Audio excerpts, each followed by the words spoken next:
राष्ट्रपति का भाषण होता है और उसके बाद पहला स्पीकर ऑपोजिशन का एलओपी होता है। यह हर साल हुआ है। हिंदुस्तान के इतिहास में इस साल पहली बार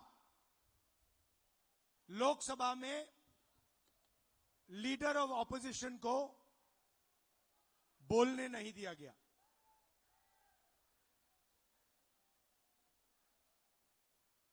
मैंने स्पीच शुरू की, मुझे रोका गया, फिर शुरू की, फिर रोका गया। मैंने नारावाने जी की बात उठाई, देखा आपने, यह हर साल हुआ है। हिंदुस्तान के इतिहास में इस साल पहली बार लोकसभा में लीडर ऑफ ऑपोजिशन को बोलने नहीं दिया गया।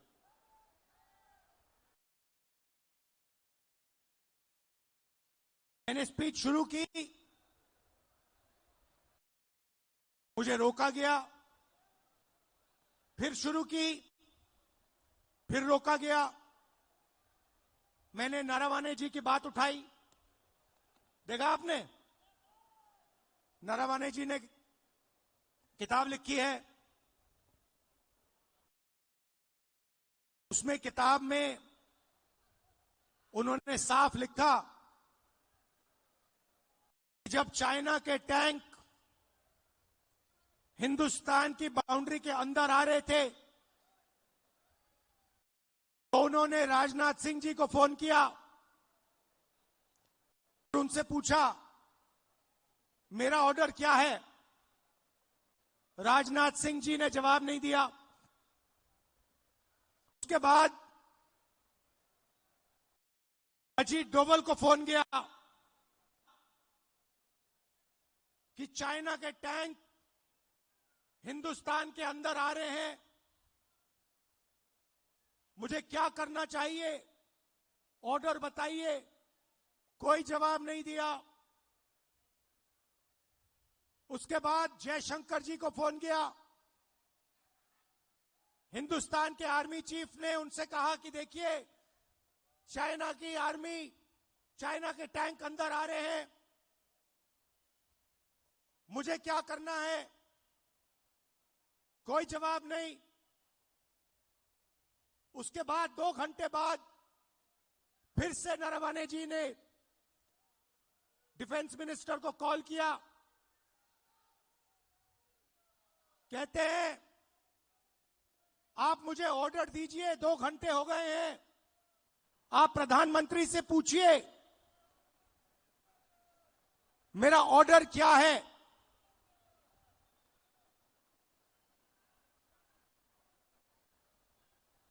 ये सवाल इसलिए पूछ रहे थे क्योंकि चाइनीज आर्मी पर फायर करने का निर्णय प्रधानमंत्री को देना पड़ता है। युद्ध का निर्णय आर्मी चीफ नहीं ले सकता है, वो मिलिट्री डिसीजन नहीं होता है, वो राजनीतिक पॉलिटिकल डिसीजन होता है और वो प्रधानमंत्री लेता है। चाइना की आर्मी अंदर आ रही है, हिंदुस्तान के आर्मी चीफ घंटों फोन लगा रहे हैं, कोई जवाब नहीं। उसके बाद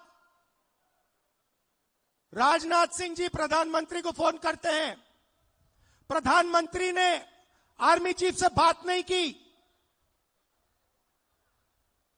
वो छुप गए अपने कमरे में और रक्षा मंत्री से कहते हैं कि आर्मी चीफ को बताओ जो वो उचित समझे वो करें। आर्मी चीफ अपनी किताब में लिखता है कि उस दिन मुझे हिंदुस्तान की सरकार ने, प्रधानमंत्री ने अकेला छोड़ दिया।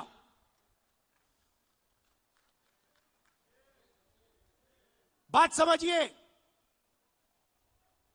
आर्मी चीफ को जब ऑर्डर देने का समय आया, चाइनीज टैंक्स को रोकने का ऑर्डर आया, हमारे प्रधानमंत्री गायब हो गए। यह तो शुरुआत थी। पार्लियामेंट में यह बोलने की कोशिश कर रहा था, बोलने नहीं दिया। जैसे मैं बोला, अमित शाह, नरेंद्र मोदी जी ने अमित शाह जी की ओर देखा, अमित शाह की ओर देखा और अमित शाह जी खड़े हो गए, बीजेपी के नेता खड़े हो गए, मुझे बोलने नहीं दिया। बात 4-5 घंटे चली। पहले मैंने किताब दिखाई, कहते हैं यह किताब नहीं, पहले मैंने मैगजीन का आर्टिकल दिखाया, कहते हैं नहीं आप मैगजीन का आर्टिकल कोट नहीं कर सकते। फिर मैंने कहा ठीक है। अगले दिन मैं किताब ले आया, किताब को कोट नहीं कर सकते। फिर मैंने कहा ठीक है मैं बोल देता हूं, नहीं बोल नहीं सकते। मगर मजे की बात यह नहीं है, मजे की बात दूसरी है। क्योंकि इसी चीज के अंदर, इसी भाषण के अंदर कुछ और छुपा हुआ है, जो आज मैं आपको बताना चाहता हूं।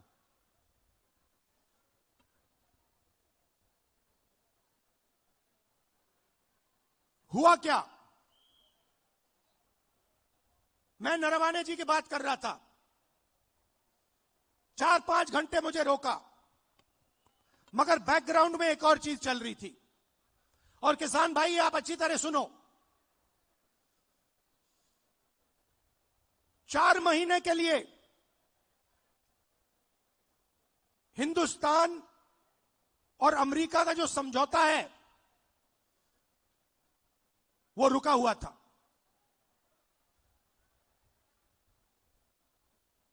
क्यों रुका था?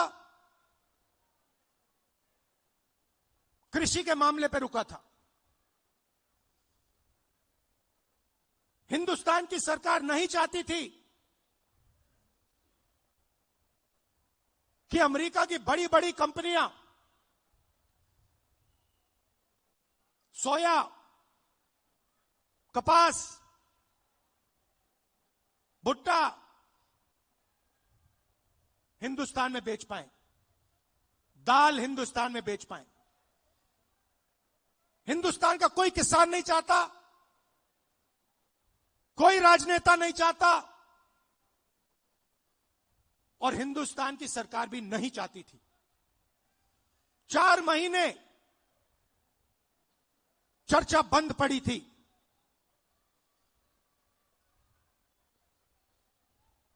मैंने भाषण किया, भाषण में मैं सिर्फ नरवाने जी की बात नहीं करने जा रहा था, मैं 2-3 चीज और कहना चाहता था। मेरे भाषण खत्म होते ही, अच्छी तरह सुनिए आप, मेरे भाषण खत्म होते ही प्रधानमंत्री गए लोकसभा से। शाम को बिना राजनाथ सिंह जी, बिना शिवराज चौहान जी, बिना गडकरी जी, मतलब बिना अपने कैबिनेट से पूछे, उसी दिन शाम को नरेंद्र मोदी जी ने ट्रंप को फोन कॉल लगाया। ट्रंप ने ट्वीट किया है कि हिंदुस्तान के प्रधानमंत्री ने मुझे फोन किया।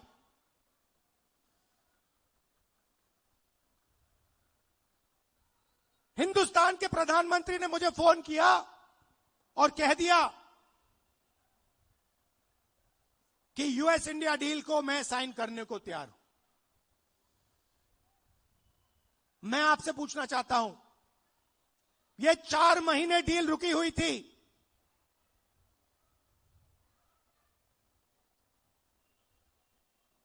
चार महीने ये डील रुकी हुई थी। लोकसभा से नरेंद्र मोदी भाग के गए। आप सबने टीवी पे देखा, भागते हुए गए। अगले दिन झूठा बहाना बनाया कि कांग्रेस पार्टी की महिलाएं उन पर आक्रमण करने जा रही थी। सच्चाई है कि प्रधानमंत्री पार्लियामेंट में नहीं खड़े हो पाए और फिर सीधा फोन लगा ट्रंप को। आप शिवराज चौहान जी से पूछिए, कृषि मंत्री हैं, क्या कैबिनेट ने निर्णय लिया? नहीं। राजनाथ सिंह जी से पूछिए, गडकरी जी से पूछिए, कैबिनेट से कुछ नहीं पूछा गया। सीधा प्रधानमंत्री ने फोन किया, कहा मैं डील करने को तैयार हूं। क्यों किया? 4 महीने कुछ नहीं हिला और फिर एकदम नरेंद्र मोदी जी ने फोन किया और हिंदुस्तान के किसानों को बेच दिया, हिंदुस्तान की गारमेंट इंडस्ट्री को बेच दिया, हमारा सारा का सारा डेटा अमेरिका को दे दिया। क्यों? 2 कारण है भाई और बहनों। पहला कारण,